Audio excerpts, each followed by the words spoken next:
So guys, bali nandito tayo sa Art Capital of the Philippines to, yung Angono Rizal guys. Ang ganda ng munisipyo ng Angono guys.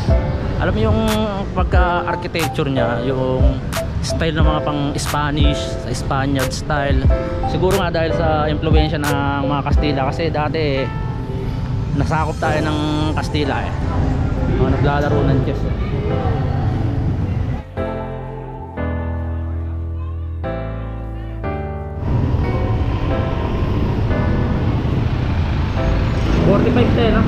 Nandito tayo sa Angono ngayon.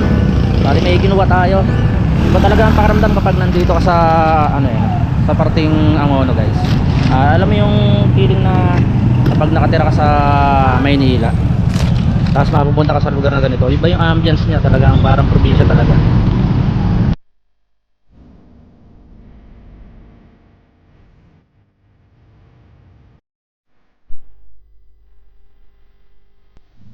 So guys, bali nandito tayo sa Art Capital of the Philippines to, yung Angono Rizal guys.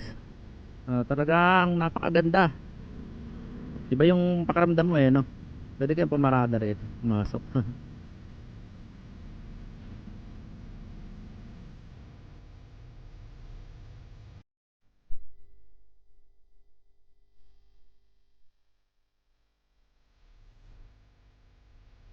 So nandito tayo sa may loob ng compound ng munisipyo ng Angono guys. So explore lang natin to. Baga maraming tumatambay rito pag hapon no? Nagpi-picture guys. So marami kang mga nakikita, mga pamilya gumagala rito, tumatambay pag hapon. So maganda. Sana sa halos lahat ng mga bayan sana may ganito no. Baga mapipil mo yung kabataan mo. Marami pa talagang mga lugar dito sa Rizal na hindi pa natin napupuntahan guys. Tulad nito, isa nito sa Angono. Baga masasabi natin probinsya talaga. Mga naglalaro ng chess eh. Ganda rin sa Angono guys. Sarap.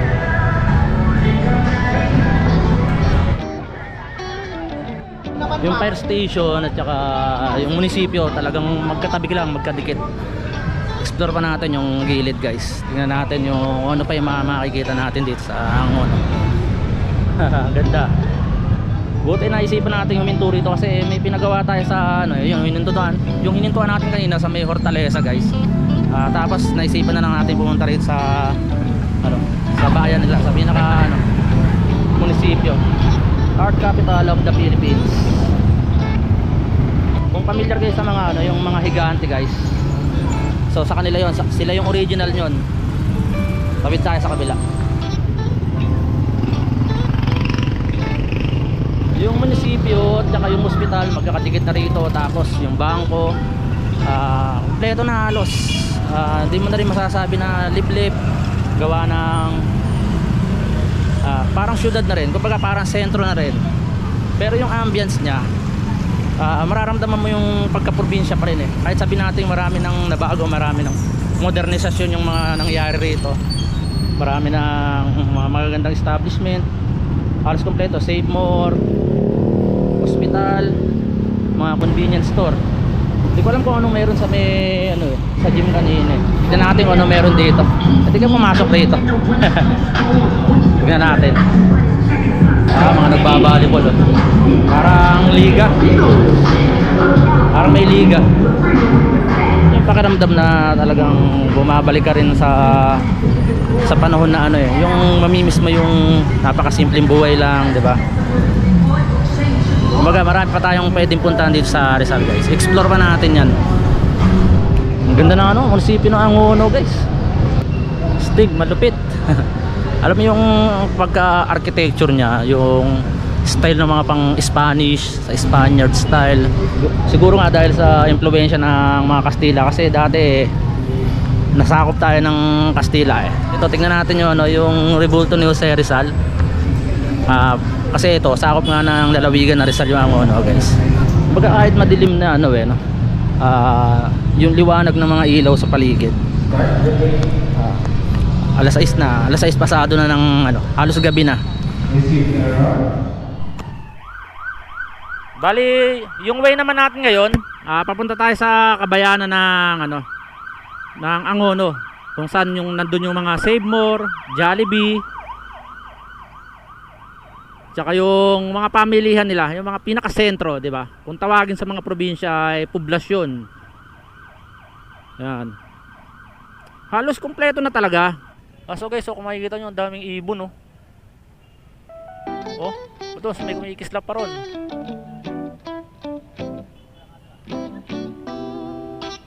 Ayan, oh, ang daming ibon.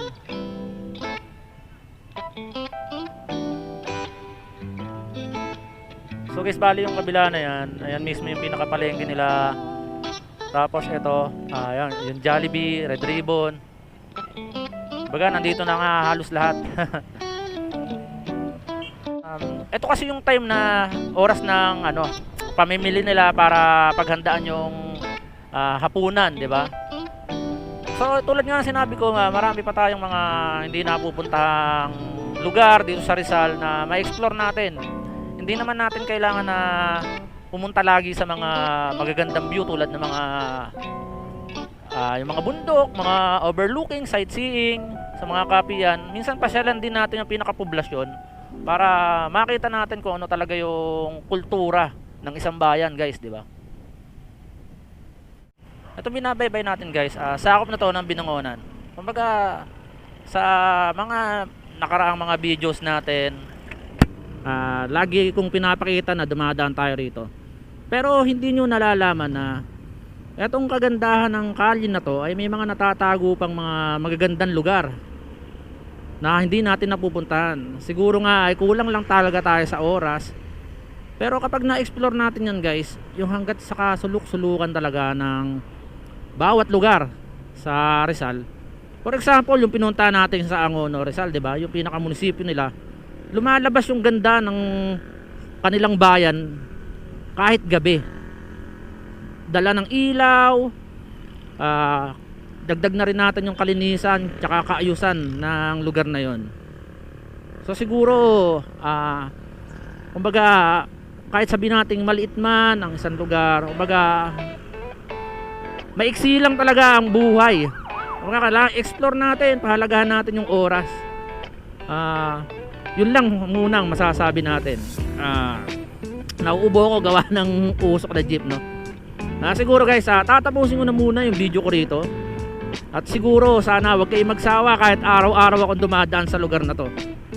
So siguro kasi nga pag galing ka ng trabaho, natural lang alangan namang dumaan ka sa iba, 'di ba? So hanggang dito na lang muna, guys. Sana suportahan nyo pa rin ako kung bago ka lang sa channel ko, at kung nagustuhan mo, please don't forget to subscribe, like, and share. Baga wag kang mahiya na i-share yung mga pinupunta natin. Hanggang dito na lang, guys. See you in next vlog. Bye bye.